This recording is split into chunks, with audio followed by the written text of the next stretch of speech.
Hey everyone, welcome back to the channel. In today's video, I'll show you how to create a velocity edit in CapCut. Let's get started. First, open CapCut and tap New Project, then select your video or photo you want to edit.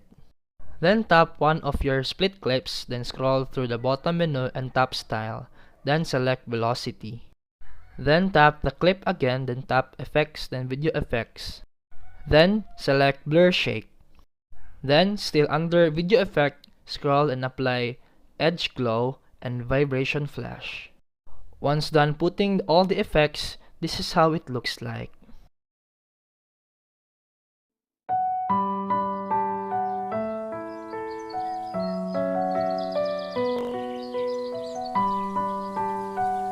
And that's it for today's video. If you found this helpful, please like and subscribe for more videos. See you in the next one.